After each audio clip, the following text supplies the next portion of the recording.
नमस्ते बच्चों। होपफुली आप सब बहुत अच्छे होंगे और अपना अध्ययन भी नियमित रूप से कर रहे होंगे। हम पढ़ रहे हैं कक्षा 7 संस्कृत विषय दीपकम नामक पाठ्य पुस्तक। इस पाठ्य पुस्तक के 7 अध्यायों की चर्चा हम अपनी पूर्व की वीडियोस में कर चुके हैं। यदि आप उनमें से किसी अध्याय को समझना चाहते हैं तो डिस्क्रिप्शन बॉक्स में दिए प्लेलिस्ट के लिंक पर क्लिक करके देख सकते हैं। फिलहाल प्रारंभ करते हैं इस पुस्तक का अष्टमः पाठः अर्थात 8वां अध्याय, जो कि है हितम मनोहारी च दुर्लभम वचः। हितम अर्थात हितकारी, हितम अर्थात हितकारी, मनोहारी अर्थात मन का हरण करने वाले, च मैंने और, दुर्लभम मैंने कठिन, दुर्लभम अर्थात कठिन, वचः अर्थात वचन। कि हितकारी और मनोहारी वचन दुर्लभ हैं या कठिन है। क्या अर्थ है इस सूक्ति का? क्यों कहा गया ऐसा कि हितकारी और मनोहारी वचन दुर्लभ हैं? तो इस पाठ के आधार पर हम समझने का प्रयत्न करेंगे। चलिए पाठ शुरू करते हैं। लेकिन शुरू करने से पूर्व मेरा वही निवेदन कि आपकी पुस्तक और पेंसिल आप साथ लेकर बैठेंगे, शब्दों के अर्थ आप साथ साथ लिखते चलेंगे। यहाँ पे आपको एक कक्ष का वातावरण दिखाई दे रहा है, जिसमें एक अध्यापक यहाँ कुछ पढ़ा रहे हैं और बच्चे बड़े आनंद से उन्हें देख रहे हैं, सुन रहे हैं, समझ रहे हैं और उनके साथ बातचीत कर रहे हैं। तो यहाँ एक बच्ची कहती है, आचार्य अद्य मम माता माम एकाम सूक्तिम पाठितवती सत्यम वद धर्मम चर इति।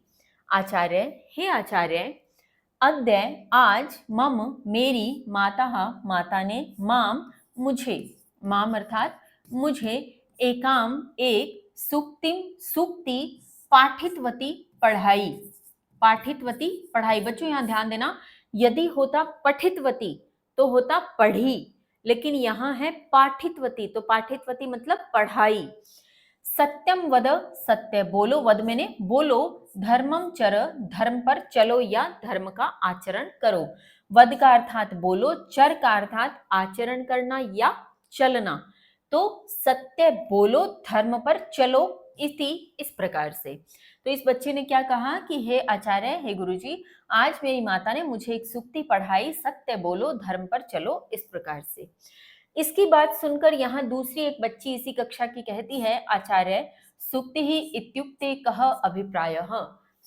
आचार्य, सूक्ति इति उक्ति अर्थात इस उक्ति से या इस कहे जाने से, कहा मैंने क्या, अभिप्राय है मैंने अभिप्राय है।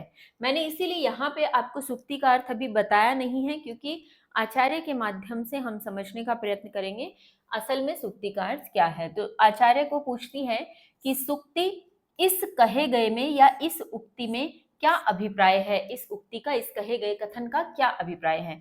तो यहाँ आचार्य कहते हैं, सूक्ति इत्युक्ते सुंदरम वचनम सूक्तिषु जीवन मूल्यानि निहितानि भवन्ति।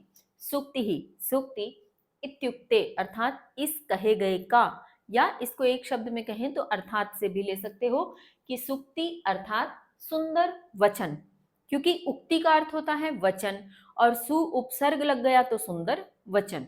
सु उक्ति, सुक्ति, सुंदर वचन। ठीक। सुक्तिषु सूक्ति में जीवन मूल्यानि जीवन के मूल्य निहितानि भवन्ति निहित होते हैं। आचार्य कहते हैं कि सूक्तियों में जीवन के मूल्य निहित होते हैं। आगे यहाँ पे फिर यह कहने के पश्चात एक बच्चा कहता है, महोदय सूक्तयः अस्मान् सन्मार्गं प्रति नयन्ति इति अहं श्रुतवान्। महोदय, हे महोदय, सूक्तयः सूक्तियां, अस्मान हमें, सन्मार्गम यानी सतमार्ग की ओर। क्या मतलब? सतमार्ग से तात्पर्य कि अच्छे मार्ग की ओर, अच्छे रास्ते की ओर। प्रति मैंने की ओर, प्रति का अर्थ की ओर, सत मार्ग की ओर, नयंती ले जाती हैं, नयंती ले जाती हैं। यहाँ नी धातु है। कौन सी धातु है? नी धातु। नी का अर्थ होता है ले जाना और इसके रूप बनते हैं नयति, नयतः, नयंती। तो ले जाना अर्थात ले जाती हैं, क्योंकि ये वर्तमान काल लट लकार का स्वरूप है। इति इस प्रकार से, अहम मैंने, श्रुतवान मैंने सुना है, श्रुतवान अर्थात सुना है। तो ये बच्चा क्या कह रहा है? महोदय सूक्तियां हमें सतमार्ग अर्थात अच्छे मार्ग की ओर ले जाती हैं, ऐसा मैंने सुना है, इस प्रकार मैंने सुना है। तो यहाँ शिक्षक कहते हैं सत्यम, सत्य है, सूक्तयः जीवने अस्माकं मार्गदर्शनं कुर्वन्ति। सुक्तियां जीवने अर्थात जीवन में, अस्माकं मैंने हमारे, मार्गदर्शनम मैंने मार्गदर्शन, कुर्वन्ति मैंने करती हैं। सुक्तियां हमारे जीवन में मार्गदर्शन करती हैं। संस्कृत साहित्ये सुक्तीनां भांडागारः अस्ति। संस्कृत साहित्य अर्थात संस्कृत साहित्य में, साहित्य कहते हैं लिटरेचर को, संस्कृत साहित्य में सुक्तीनाम सुक्तियों का भांडागारः अर्थात कोश, भांडागारः अर्थात कोश, या आप इसे खजाना शब्द भी प्रयोग यहाँ कर सकते हो कि संस्कृत के साहित्य में सुक्तियों का कोश है या सुक्तियों का खजाना है, अस्ति मैंने है। यह सुनकर फिर एक बच्ची कहती है, आचार्य है, अस्मासु कुतूहलम वर्धते। अस्मासु हमारा, कुतूहलम, कुतूहल अर्थात आश्चर्य या जो उत्सुकता है, वर्धते बढ़ रही है, हमारी उत्सुकता बढ़ रही है, हमारा कुतूहल बढ़ रहा है।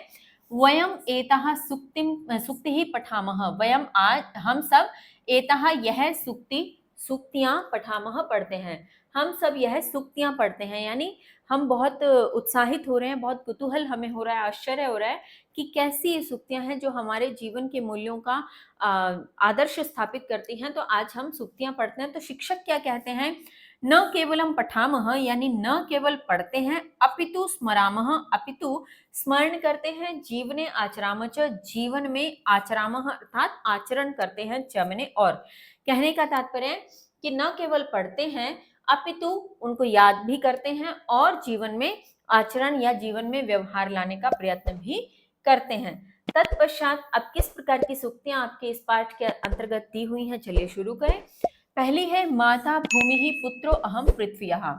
बच्चों ये सूक्ति भी यहाँ पर पद्य स्वरूप में ही होती हैं, जैसा कि हम पूर्व में भी एक अध्याय में बात कर चुके हैं कि जहाँ भी पद्य की, श्लोकों की, मंत्र इत्यादि की बात आएगी, पद्य स्वरूप की, कवित की बात आएगी, तो वहाँ पद, छेद और अन्वय भी रहेगा।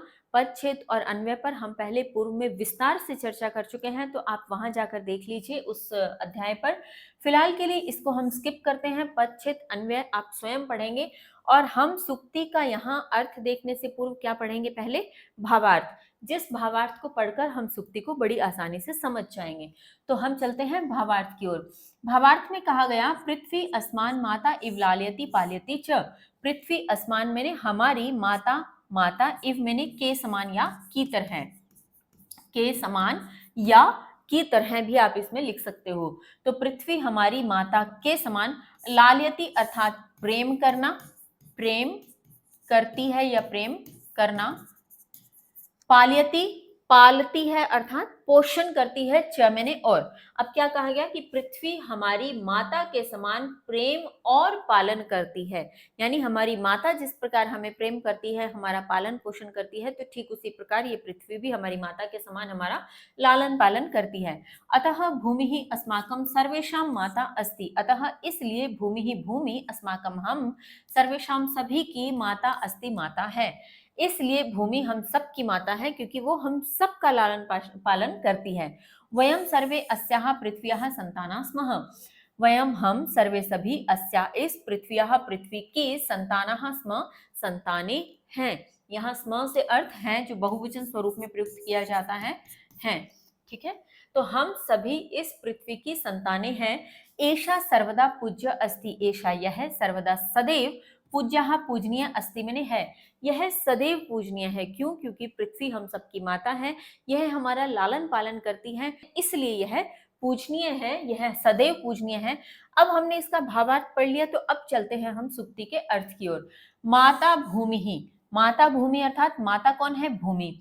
पुत्रो अहम, पुत्र हूं, अहम मैंने मैं, पुत्रो अहम मैं, पृथ्व्याः पृथ्वी का। तो ये क्या कहा? माता भूमि है, मैं पृथ्वी का पुत्र या पुत्री हूं, ठीक है। इस प्रकार से इसका अर्थ होगा कि भूमि हमारी माता है और मैं इसका पुत्र या पुत्री हूं। जैसा कि आप इस चित्र में भी देख रहे हैं कि बच्चों ने किस प्रकार पृथ्वी के इस ग्लोब को आलिंगनबद्ध किया हुआ है। फिर आपकी सुक्ति है, न रत्नम अन्विष्यति मृगयते ही ततः। पद, छेद, अन्वय आप स्वयं पढ़ेंगे। हम चलते हैं भावार्थ की ओर। हीरकानि रत्नानि ग्राहकस्य अन्वेषणं न कुर्वन्ति अपितु ग्राहका एव रत्नानाम अन्वेषणम कुर्वन्ति। हीरकानि अर्थात हीरे इत्यादि, हीरकानि अर्थात हीरे इत्यादि, रत्नानि रत्न, ग्राहकस्य ग्राहक की, अन्वेषणम खोज, अन्वेषणम अर्थात खोज, न मैंने नहीं, कुर्वन्ति मैंने करते हैं, अपितु ग्राहका, ग्राहक एव मैंने ही, अपितु ग्राहक ही रत्नानाम, रत्नों की अन्वेषणम खोज कुर्वन्ति करते हैं। अब क्या कहा गया समझिए कि हीरे इत्यादि रत्न ग्राहक की खोज नहीं करते हैं, अपितु ग्राहक ही रत्नों की खोज करते हैं। यहाँ हीरे इत्यादि रत्नों से क्या तात्पर्य है? हीरे इत्यादि रत्न, हाँ बिल्कुल ठीक, जो आपके इस समय मस्तिष्क में उभर रहा होगा, डायमंड, डायमंड इत्यादि जितने भी रत्न हैं, जितने भी मूल्यवान इस प्रकार के कीमती पत्थर हैं, तो ये कह रहे हैं कि वो पत्थर कभी ग्राहक की खोज नहीं करते। क्या वो चलकर हमारे पास कभी आते हैं, किसी ग्राहक के पास कभी जाते हैं? नहीं। जिस ग्राहक को जो भी रत्न चाहिए, जो भी मूल्यवान वह पत्थर चाहिए, तो वो स्वयं उसकी खोज करता है, फिर चाहे उसके लिए वह किसी ज्वेलरी शॉप में जाए, चाहे वह किसी स्पेसिफिक उस खदान में जाए, तो उसे ही रत्नों की खोज करनी पड़ती है जिसे वह चाहिए। तो हीरे इत्यादि रत्न कभी ग्राहक की खोज नहीं करते, ग्राहक ही रत्नों की खोज करते हैं।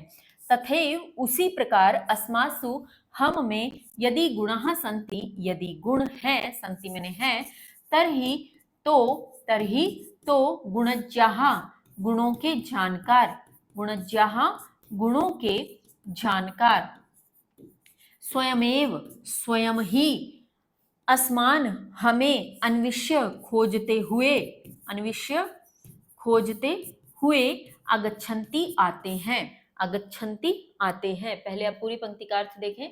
उसी प्रकार हम में यदि गुण है तो गुणों के जानकार स्वयं ही हमें खोजते हुए आते हैं। अब क्या समझाने का प्रयत्न किया जा रहा है और उसी प्रकार से क्या तात्पर्य है? उसी प्रकार से यहाँ तात्पर्य इस पहली पंक्ति से इसका संबंध है कि जिस प्रकार हीरे इत्यादि रत्न कभी ग्राहक की खोज नहीं करते, अपितु ग्राहक ही रत्नों की खोज करते हैं, उसी प्रकार यदि हम में गुण हैं तो गुणों के जानकार स्वयं ही हमें खोजते हुए आते हैं। ये कहना ये चाहते हैं कि हमें कोई अलग हट के काम नहीं करना होता। जिस प्रकार हीरे इत्यादि मूल्यवान हैं, उनमें गुण हैं, तो उन्हें किसी की खोज नहीं करनी पड़ती, अपितु जो उन गुणों के जानकार होते हैं, जो हीरे के मूल्य को जानते हैं, हीरे की अहमियत को समझते हैं, तो वो स्वयं उसको खोज लेते हैं।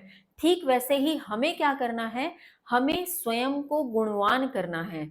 हम स्वयं को जब गुणवान करेंगे तो हमारे अंदर यदि गुण होंगे तो गुणों के जानकार स्वयं ही हमें खोजते हुए आ जाएंगे, जिन्हें हमसे गुण सीखने हो या जो हमारे साथ रहना चाहते होंगे। तो हमें क्या करना है? हमें अपने आप को गुणवान करना है, हमें स्वयं में गुणों को धारण करना है। इस सुक्ति का यह भावार्थ है। तो अब सुक्ति के अर्थ पे चलते हैं। न रत्नम अन्विष्यति, न मैंने नहीं, रत्नम मैंने रत्न, अन्विष्यति मैंने खोजते हैं।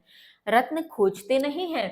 मृगयते ही ततः, मृगयते कहते हैं ढूंढा जाता है, मृगयते ढूंढा जाता है। ही मैंने निश्चय ही, निश्चय ही, ततः वह, निश्चय ही वह ढूंढा जाता है, यानी रत्न खोजते नहीं है, निश्चय ही वह ढूंढा जाता है, यानी रत्न ढूंढा जाता है। तो सुक्ति के भावार्थ से या सुक्ति के अर्थ से हमने क्या समझा कि हमें स्वयं को गुणवान करना है, और यदि हम ऐसा कर लेंगे तो गुणों के जानकार स्वयं ही हमें खोजते हुए आएंगे। तत्पश्चात है शरीर माध्यम खलु धर्म साधनम। पदच्छेदन में आप स्वयं पढ़ेगा, हम चलते हैं भावार्थ की ओर। यदि अस्माकं शरीरम स्वस्थम अस्ति तर्हि वयं स्वकर्तव्यस्य पालनं कर्तुं शक्नुमः। पहले यहाँ तक का अर्थ देखते हैं। यदि अस्माकं हमारा शरीरम शरीर स्वस्थ मैंने स्वस्थ, अस्ति मैंने है, तर्हि मैंने तो, वयम मैंने हम सब, स्वकर्तव्यस्य अपने कर्तव्य का, स्व मैंने अपने कर्तव्यस्य कर्तव्य का, पालनम पालन, कर्तुम करने के लिए, शक्नुमः समर्थ हैं या कर सकते हैं। यदि हमारा शरीर स्वस्थ है तो हम सब अपने कर्तव्य का पालन कर सकते हैं या अपने कर्तव्य का पालन करने के लिए समर्थ हैं।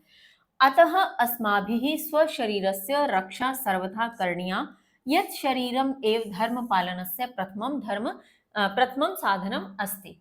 अतः इसलिए अस्माभि हमें स्वशरीरस्य अपने शरीर की रक्षा सर्वथा हमेशा करणीया करनी चाहिए, करणीया करनी चाहिए, यत् यतः अर्थात क्योंकि, यतः अर्थात क्योंकि शरीरम शरीर एव मैंने ही धर्म पालनस्य, धर्म पालन का प्रथमम प्रथम साधनम साधन अस्ति मैंने है। इसलिए हमें अपने शरीर की रक्षा हमेशा करनी चाहिए क्योंकि शरीर ही धर्म पालन का पहला साधन है। यहाँ धर्म पालन से तात्पर्य क्या है? केवल धर्म का नाम जब हमारे मस्तिष्क में आता है तो हमें याद आती है पूजा पाठ, जो हम ईश्वर के समक्ष खड़े होकर करते हैं।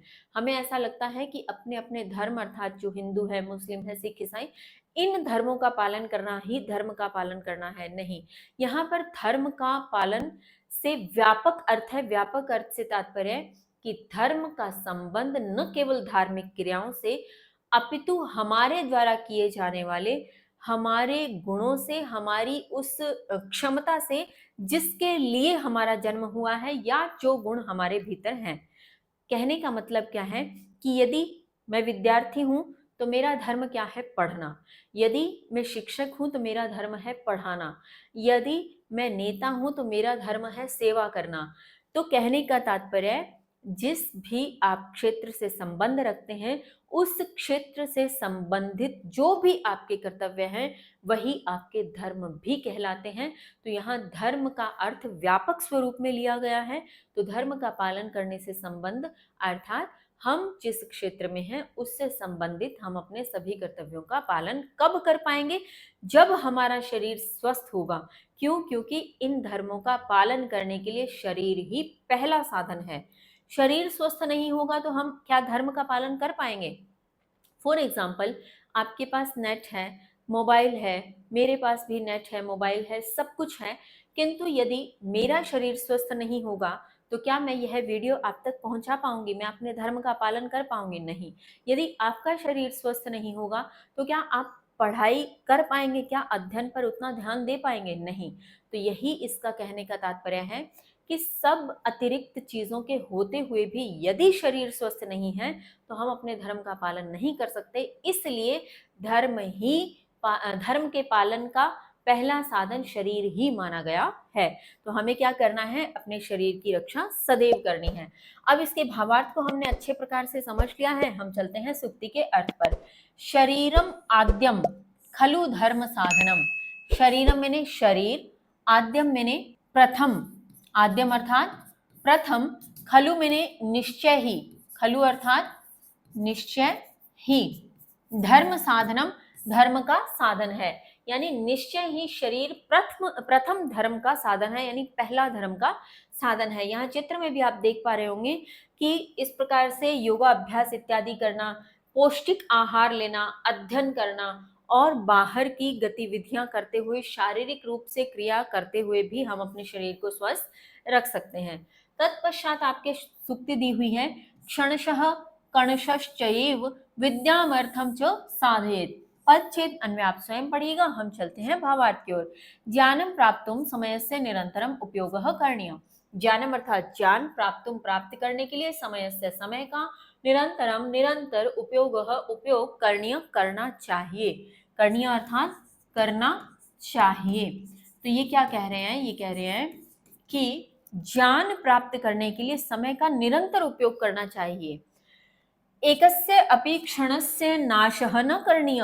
एकस्य एक, अपि मैंने भी, क्षणस्य क्षण का या पल का, नाशः नाश, न करणीय नहीं करना चाहिए। एक भी पल का या एक भी क्षण का नाश नहीं करना चाहिए, यानी समय बर्बाद नहीं करना चाहिए। एवमेव यदि कोऽपि धनस्य संग्रह कर्तुम् इच्छति तर्हि सः निरन्तरं रूप्यकस्य संग्रहणं कुर्यात्। एवमेव इस प्रकार ही, यदि कोऽपि कोई भी धनस्य धन का संग्रह कर्तुम करने के लिए इच्छति इच्छा करता है, तरही तो सह वह निरंतरम निरंतर या उसे निरंतर रूप्यकस्य रुपयों का संग्रहण कुर्यात करना चाहिए। इसी प्रकार ही यदि कोई भी धन का संग्रह करने की इच्छा करता है तो उसे निरंतर रुपयों का संग्रह करना चाहिए। क्षण त्यागे कुतो विद्या, कर्ण त्यागे कुतो धनम। क्षण त्यागे यानी क्षण का त्याग करने वाले को, क्षण या पल कह लो, समय कह लो, वैसे तो पल या क्षण ही कहा जाएगा। पल का त्याग करने वाले को, त्यागे अर्थात त्याग करने वाले को।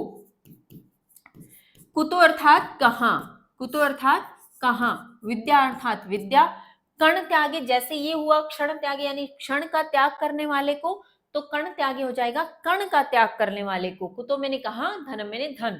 अब इसका अर्थ देखिए कि पल का या क्षण का त्याग करने वाले को विद्या कहा और कण का त्याग करने वाले को धन कहा। कहना क्या चाहते हैं इसको समझते हैं। अब इन्होंने पहले क्या कहा कि ज्ञान प्राप्त करने के लिए सदैव प्रयत्न करते रहना चाहिए, समय का उपयोग करते रहना चाहिए, एक भी क्षण का नाश नहीं करना चाहिए। फिर इन्होंने कहा कि यदि कोई धन का संग्रह करना चाहता है, धन प्राप्त करने की इच्छा करता है, तो उसे रुपयों का संग्रह करते रहना चाहिए। इतना कहने के बाद इन्होंने कहा कि क्षण का त्याग करने वाले को विद्या कहा, यानी जो समय का त्याग करेगा, जो पलों का त्याग करेगा, जो क्षण का त्याग करेगा, उसे विद्या कहा। यानी विद्या कैसे संभव है, यहाँ एक व्यंग्य है, सटायर है, ठीक है, कि क्षण का अर्थात समय का त्याग करने वाले को विद्या कहा, अर्थात नहीं आ सकती। कण त्यागे कुतो धनम, कण का त्याग करने वाले को धन कहा। यहाँ कण त्याग से क्या तात्पर्य है, कण त्याग से तात्पर्य, कभी ऐसा होता है कि हम कम रुपयों को मूल्यहीन समझते हुए उन पर ध्यान नहीं देते और हम चाहते हैं कि हमारे पास धन का संग्रह हो जाए। कहने का भावार्थ ये है, जैसे हम 2 रुपए, 10 रुपए, 5 रुपए या 150, आज के समय में तो 150 भी हमें ऐसे लगता है कि ठीक है 150 रुपए तो है। फॉर एग्जाम्पल आप एक पिज्जा खा लेते हैं, पिज्जा में 250 से 300 रुपए मिनिमम और मैक्सिमम तो कितना भी खा लो, तो इतने रुपए लग जाते हैं। हमें लगता है कि एक पिज्जा ही तो खाया है, 200-300 रुपए से क्या ही फर्क पड़ता है। लेकिन इन्हें ही कण की श्रेणी में रखा गया कि छोटे छोटे मूल्यों को यदि हम महत्व नहीं देते तो हम धन का संग्रह नहीं कर पाते। ये छोटी छोटी चीजें, छोटे छोटे रुपए, छोटे छोटे मूल्य बनकर ही अपार वृद्धि की ओर अग्रसर होते हैं, अपार धन का संग्रह इनसे होता है। जैसा आपने अक्सर सुना होगा, बूंद बूंद से घड़ा भरता है। तो क्षण क्षण का त्याग नहीं करना है, ज्ञान प्राप्त करने के लिए सदैव प्रयत्न करना है, और कण कण का त्याग नहीं करना है। धन का संग्रह यदि करना है तो इनका महत्व समझना है, इनका मूल्य समझना है। अब आपने भावार्थ अच्छे से समझ लिया होगा, तो हम चलते हैं सुक्ति के अर्थ की ओर। अब ये क्या कह रहे हैं, क्षणशः अर्थात क्षण क्षण, क्षण क्षण, क्षण क्षण से तात्पर्य यानी पल पल, प्रत्येक पल, ठीक है। कणशः अर्थात कण कण, कणशः अर्थात कण कण, या हम कह सकते हैं प्रत्येक कण। च मैंने और, एव मैंने ही। विद्याम अर्थम, यहाँ दो है, विद्या से तात्पर्य तो विद्या हो ही गया पढ़ाई, और अर्थम का प्रयोग अर्थ यहाँ है धन। च मैंने और, साध्येत मैंने साधना चाहिए या सिद्ध करना चाहिए या सिद्ध करें, साधना चाहिए, ठीक है। अब क्या कह रहे हैं कि क्षण क्षण और कण कण से ही विद्या और धन साधना चाहिए। अब जिस प्रकार से यहाँ सीक्वेंस दे रखा है, जो क्रम यहाँ है वही क्रम यहाँ पर उसका संबंध बिठाइए कि क्षण क्षण और कण कण से ही विद्या और धन को साधना चाहिए। यानी क्षण से किसको साधना है, विद्या को, और कण से किसको साधना है, अर्थ को अर्थात धन को। तो इस प्रकार से इस सूक्ति का अर्थ है। हम चलते हैं आगामी सूक्ति की ओर। सुखार्थी नह कुतो विद्या, कुतो विद्यार्थी नह सुखम। पदच्छेद अन्वय आप स्वयं पढ़िएगा, हम पहले पढ़ते हैं भावार्थ को। यह सदैव सुखम इच्छति परिश्रमम न करोति अलसः अस्ति स कथम विद्याम प्राप्तुम शक्नोति।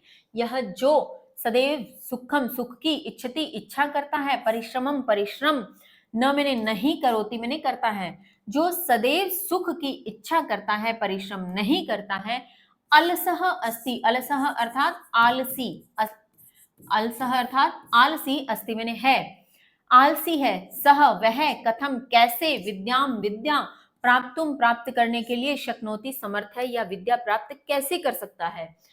जो सदैव सुख की इच्छा करता है, परिश्रम नहीं करता है, आलसी है, वह विद्या कैसे प्राप्त कर सकता है। अतः इसलिए यह ज्ञानम ज्ञानम लब्धुम इच्छति सह आलस्यम सुखम च त्यक्त्वा निरंतरम विद्यार्जनम कुर्यात्। जो ज्ञान लब्धुम अर्थात प्राप्त करने की, लब्धुम अर्थात प्राप्त करने के लिए, प्राप्त करने के लिए, इच्छति मैंने इच्छा करता है, इच्छा करता है, सह वह, आलस्यम आलस्य, च मैंने और, सुख मैंने सुख को, त्यक्त्वा त्याग कर, त्यक्त्वा त्याग कर, निरंतर मैंने निरंतर, विद्या अर्जनम मैंने विद्या का अर्जन कुर्यात मैंने करना चाहिए। इसलिए जो ज्ञान प्राप्त करने के लिए इच्छा करता है उसे आलस्य और सुख त्याग कर निरंतर विद्या अर्जन करना चाहिए। इनका कहने का भावार्थ ये है कि यदि आप सुख चाहते हैं, यदि आप आलस करते रहते हैं, परिश्रम नहीं करना चाहते, तो आपको विद्या प्राप्त नहीं हो सकती। हम विद्या को प्राप्त तभी कर सकते हैं जब हम आलस्य का त्याग करें, परिश्रम करें और सुख की इच्छा से रहित हो जाएं, तभी हम विद्या का अर्जन कर सकते हैं। तो आलस्य और सुख त्याग कर विद्या का अर्जन करना चाहिए। अब भावार्थ को समझने के पश्चात हम चलते हैं सूक्ति के अर्थ की ओर। सुखार्थिनः कुतो विद्या, सुखार्थिनः अर्थात सुख चाहने वाले को, सुखार्थिनः सुख चाहने वाले को, चाहने वाले को। अब ये कुतो, अभी हम एक सूक्ति करके आए जहां पे इसी प्रकार के अर्थ को हमने समझा। तो कुतो का अर्थ कहां, विद्या मैंने विद्या, सुख चाहने वाले को विद्या कहां, कुतो विद्यार्थी नह सुखम, और विद्यार्थी नह का अर्थ कि विद्या चाहने वाले को सुखम सुख, कुतो मैंने कहा। क्या कह रहे हैं, फिर से देखें, सुख चाहने वाले को विद्या कहाँ और विद्या चाहने वाले को सुख कहाँ। यानी एक चीज का त्याग तो करना पड़ेगा। अगर सुख चाहते हो तो विद्या नहीं मिल सकती, और विद्या चाहते हो तो सुख नहीं मिल सकता। यदि आप सोचें कि हम विद्या का अर्जन करते हुए भी सुखी हो जाएं, तो ऐसा संभव नहीं है। एक चीज का त्याग करना पड़ेगा, आलस्य त्यागना पड़ेगा, अपनी नींद को भी आपको कॉम्प्रोमाइज करना पड़ेगा, सुख का त्याग करना पड़ेगा, तभी आप विद्या का अर्जन कर पाएंगे, तभी आप बहुत बड़े पदों पर पहुंच पाएंगे। फिर आपके हैं गुणः पूजा स्थानम गुणेषु न च लिंग न च वयः। पद 6 में आप स्वयं पढ़िएगा। हम चलते हैं भावार्थ की ओर। गुणा नाम सर्वदा एव आदरः भवति, गुणा नाम गुणों का, गुणा नाम गुणों का, सर्वदा हमेशा, एव मैंने ही, आदरः मैंने आदर, भवति मैंने होता है, गुणों का हमेशा ही आदर होता है। गुणवान जनः पुरुषः स्त्री वा भवेत्, बालः वृद्धः वा भवेत्, सः सर्वदा पूजनीयः एव भवति।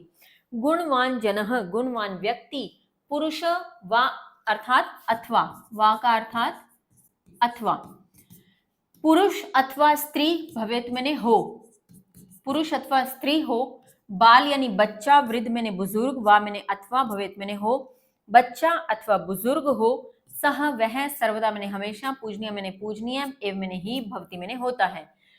गुणवान व्यक्ति पुरुष अथवा स्त्री हो, बच्चा अथवा वृद्ध हो, वह सर्वदा पूजनीय ही होता है। आदरस्य कृते लिंगम आयुः वा महत्वपूर्णम न भवति, आदरस्य आदर के, कृते के लिए, कृते अर्थात के लिए, लिंगम लिंग, आयुः वा अर्थात अथवा, महत्वपूर्णम महत्वपूर्ण न भवति नहीं होती है। आदर के लिए लिंग और आयु महत्वपूर्ण नहीं होती है। यहाँ वा से तात्पर्य हम अर्थ और से भी ले सकते हैं, पंक्ति के अनुरूप इसका अर्थ बदल जाता है, यह अनेकार्थक शब्द है। तो आदर के लिए लिंग और आयु महत्वपूर्ण नहीं होती है। क्या कहा जा रहा है ये, कि गुणों का सदैव आदर होता है। गुणवान व्यक्ति चाहे स्त्री हो चाहे पुरुष हो, चाहे बच्चा हो चाहे बड़ा हो या वृद्ध हो, तो सदैव ही वह पूजनीय होता है। क्यों? क्योंकि गुणों का हमेशा ही आदर होता है और आदर के लिए लिंग और आयु महत्वपूर्ण नहीं होती। अब चलते हैं हम इसकी सूक्ति के अर्थ पर। गुणः पूजा स्थानम गुणेषु, गुणः अर्थात गुण, गुणः अर्थात गुण बहुवचन स्वरूप है ये। गुण पूजा स्थानम, पूजा का स्थान है, गुणेषु गुणियों में, गुणेषु अर्थात गुणियों में, न च नहीं, च मैंने और, लिंगम मैंने लिंग, न मैंने नहीं, च मैंने और, वह वयः मैंने आयु, वयः अर्थात आयु। गुणियों में पूजा का स्थान गुण है, न ही लिंग और न ही आयु। यानी लिंग अर्थात चाहे स्त्री हो चाहे पुरुष हो कोई भेद नहीं, और आयु से तात्पर्य चाहे बच्चा हो चाहे वृद्ध हो कोई भी भेद नहीं है। तो गुणियों में जो गुणों के जानकार हैं, जो गुणी व्यक्ति हैं, विद्वान व्यक्ति हैं, उन गुणियों के समूह में सदैव गुणों का आदर होता है, न लिंग का और न ही आयु का महत्व होता है, वह महत्व नहीं रखती। फिर है मां ब्रूहि दीनम वचः, पदच्छेद अन्वय आप स्वयं करिएगा। हम चलते हैं भावार्थ की ओर।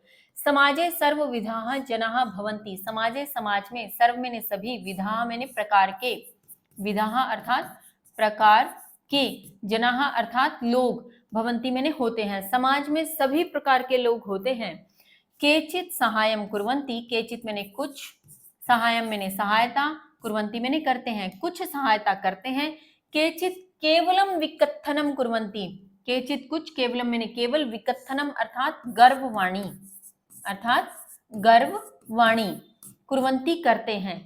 अतः इसलिए स्वाभिमानी जनः यस्य कस्यापि पुरतः सहायस्य याचनां न कुर्यात्, इसलिए स्वाभिमानी जन को, स्वाभिमानी व्यक्ति को, यस्य कस्यापि जिस किसी के भी, यस्य कस्यापि जिस किसी के भी, पुरतः सामने, पुरतः अर्थात सामने, सहायस्य सहायता के लिए, याचनाम याचना, न कुर्यात नहीं करनी चाहिए।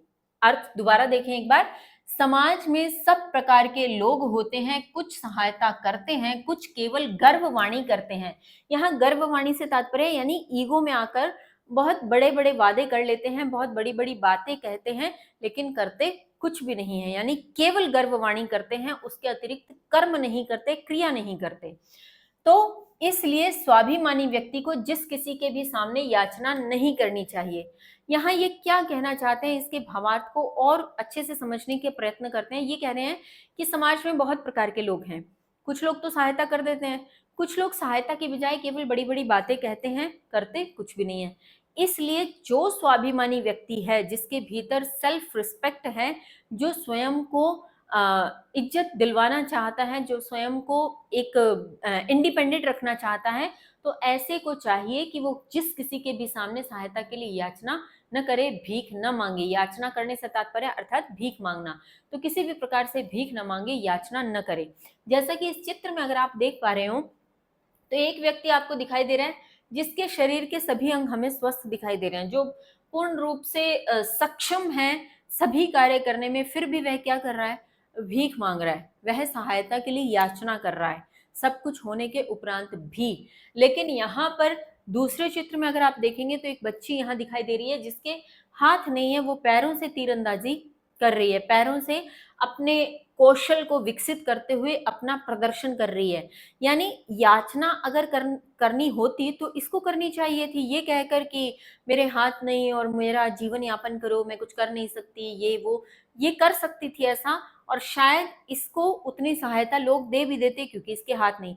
लेकिन इसके बावजूद भी इसने याचना करना स्वीकार न करके अपने आप को आत्मनिर्भर रखा, अपना स्वाभिमान जागृत किया और स्वयं अपने दम पर जो यह कर सकती है इसने करने का प्रयत्न किया, जबकि इस व्यक्ति ने नहीं किया। तो यही यहाँ समझाने का प्रयत्न किया गया है कि स्वयं को कभी भी कम मत आंको, जो कुछ हमारे पास है उसी से स्वयं पर विश्वास करते हुए, स्वयं को आत्मनिर्भर रखते हुए, स्वाभिमान को ऊपर रखते हुए किसी के सामने याचना मत करो और अपने मार्गदर्शक खुद बनो, अपना काम खुद करो, अपने आपको स्वयं को आत्मनिर्भर बनाओ। अब यहाँ एक बच्ची जिसकी यहाँ तस्वीर दिखाई दे रही है, ये सिर्फ चित्र के लिए नहीं है, अभी हाल ही में ऐसा हुआ भी है, आपको अगर ध्यान होगा कि हमारे भारत की ही एक महिला बच्ची जिसने इस प्रकार का करतब कर दिखाया है। अभी मैं यहाँ पे उसका नाम नहीं लूंगी, आप कमेंट बॉक्स में बताएंगे कि उसका क्या नाम है और उसने क्या कारनामा कर दिखाया है, किस प्रकार से वो आत्मनिर्भर है, जिस कारण से यह चित्र आपके समक्ष है। तो मुझे लगता है आपको यह अर्थ अच्छे से समझ में आ गया होगा। अब चलते हैं सुक्ति के अर्थ पे। माँ मैंने नहीं या मत, ब्रूही मैंने कहो, ब्रूही अर्थात कहो, दीनम अर्थात दीन या दुखी, सॉरी दीन या दुखी या दयनीय, ठीक है, दीन, दुखी या दयनीय, जो शब्द आपको उचित लगे उसका प्रयोग आप यहाँ कर सकते हो, दयनीय। तो वचः मैंने वचन, दीन वचन मत कहो या दुखी वचन मत कहो, दयनीय वचन मत कहो। कहने का मतलब यही है कि अपने लिए किसी के सामने याचना मत करो ये कहकर कि अरे भगवान के लिए कुछ दे दो, ऐसा वैसा। तो ये दुख भरी और दयनीय किसी के सामने इस प्रकार से कहने की आवश्यकता नहीं है, तो दयनीय वचन मत कहो। तत्पश्चात आपकी सूक्ति है यस्तु क्रियावान पुरुषः स विद्वान। पच्छेदन में आप स्वयं पढ़िएगा, हम चलते हैं भावार्थ की ओर। अर्जितस्य ज्ञानस्य जीवने आचरणेन व्यवहारे च प्रयोगेन हि मनुष्यः वास्तविकः विद्वानः भवति, न तो केवलम अध्ययनेन।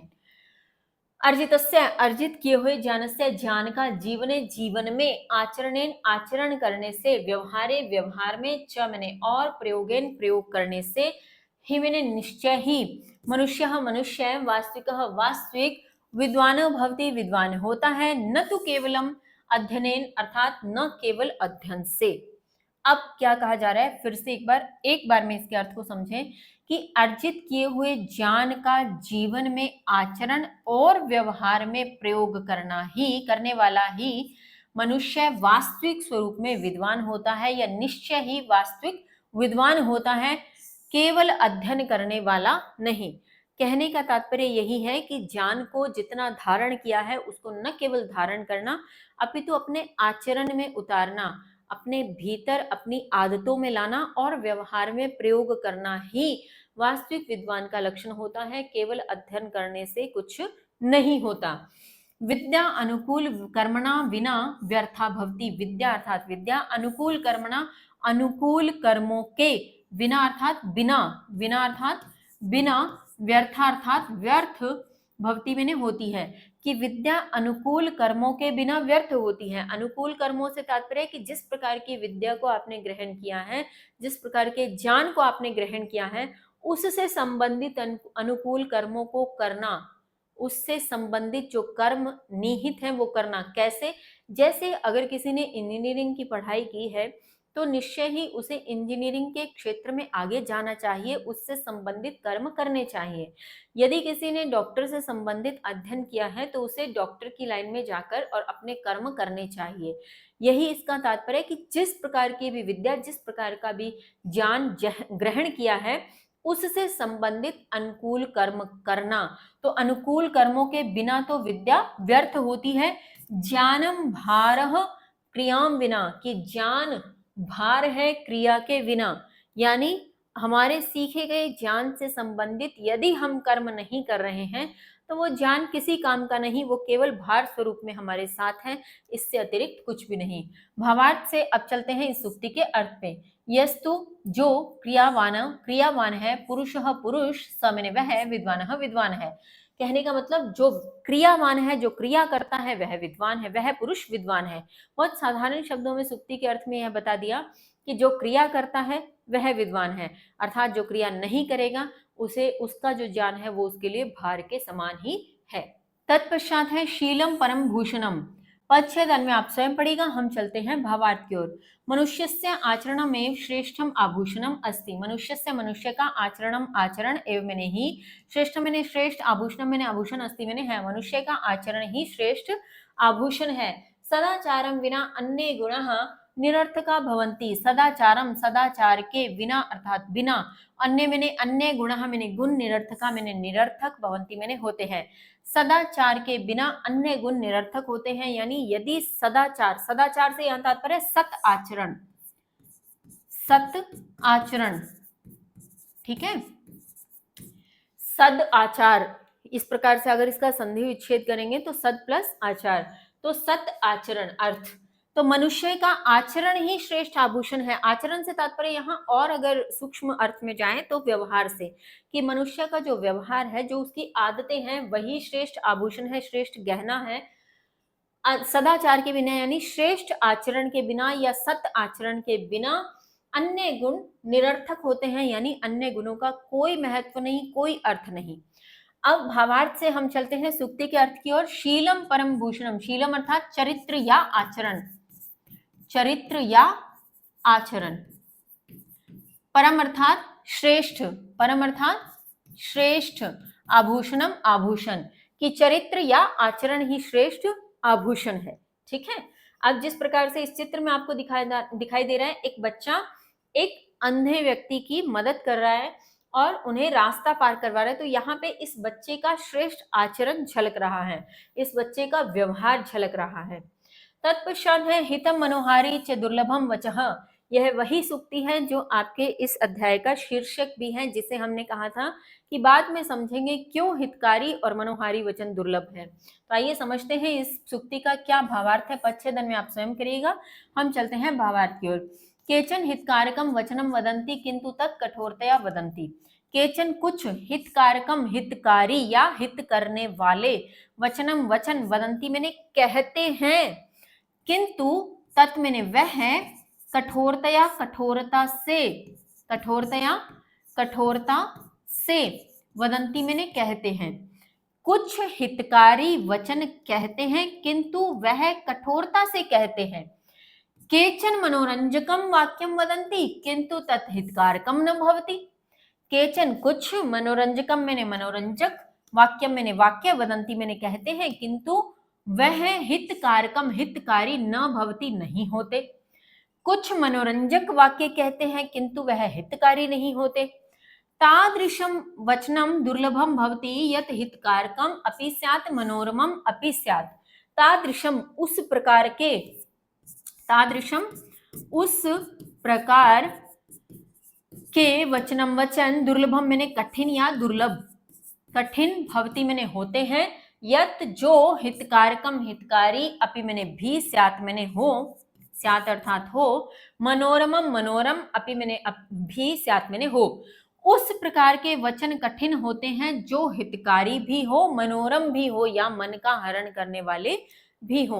अब ये क्या कहना चाह रहे हैं, ये इससे ये कह रहे हैं कि कुछ हितकारी वचन कहते हैं किंतु कठोरता से कहते हैं, यानी कुछ लोग ऐसे होते हैं जो हमारे भले की बात कहते हैं, हमारे हित के लिए कहते हैं, लेकिन कठोरता से कहते हैं। उनकी वाणी इतनी कठोर होती है, इतने गुस्से से कहते हैं, इतनी उद्दंडता से, इतनी कठोरता, उद्दंडता शब्द खैर यहाँ नहीं प्रयोग करना चाहिए, इतनी कठोरता से, इतने मतलब बोलते हैं कि जैसे सुनने वाले को लगे कि ये तो हम पर गुस्सा ही कर रहा है, ये कभी हमारा हित कर ही नहीं सकता, जबकि वो बोल हितकारी वचन रहा है किंतु कठोरता से बोल रहा है, इसलिए हमें उसकी बात अच्छी नहीं लग रही। कुछ मनोरंजक वाक्य कहते हैं किंतु वह हितकारी नहीं होते, यानी कुछ लोग ऐसे होते हैं जो सदैव हमें हंसाते हैं या हमारे मन की बात करते हैं, हमें जो अच्छा लगे ऐसी बातें करते हैं, लेकिन उनमें हमारा हित नहीं होता। कई बार होता है कि हमारी किसी गलती पर हमारा मित्र कहता है अरे कोई बात नहीं, नहीं तू तो बहुत बढ़िया, तू तो बहुत बढ़िया, तो वो हितकारी नहीं है। ठीक है, वो एक बार के उत्साहवर्धन के लिए अच्छी बात है, लेकिन और इससे ऊपर भी अगर बात करें तो कुछ सदैव हंसी मजाक की बातें करते हैं परंतु उसमें किसी प्रकार का हमारा भला नहीं हो रहा होता। लेकिन उस प्रकार के वचनों को ढूंढना कठिन है, या उस प्रकार के वचन कठिनता से ही सुनने को मिलते हैं। बहुत कम लोग होते हैं जो इस प्रकार के वचन बोलें जो हमारा हित भी करें और जो मनोरंजक भी हो। कहने का मतलब कि हमारे भला करने वाले वाक्यों को विनम्रता से कहें, प्रेम से कहें और हमारे मन को हरते हुए कहें। तो इसलिए कहा गया हितम मनोहारी च दुर्लभम वच, यानी हितकारी और मनोहारी वचन दुर्लभ हैं या कठिनता से प्राप्त होते हैं। बहुत ही कम लोग ऐसे होते हैं जो हमारे हित की बात को भी बड़े विनम्रता से हमें समझाते हैं। तो चलिए इसी के साथ आपके इस अध्याय का हिंदी अनुवाद यहाँ समाप्त होता है। मिलते हैं अगली वीडियो में इसके अभ्यास कार्य के साथ। तब तक के लिए स्वस्थ रहिए, मस्त रहिए, पढ़ते रहिए। जय हिंद, जय भारत।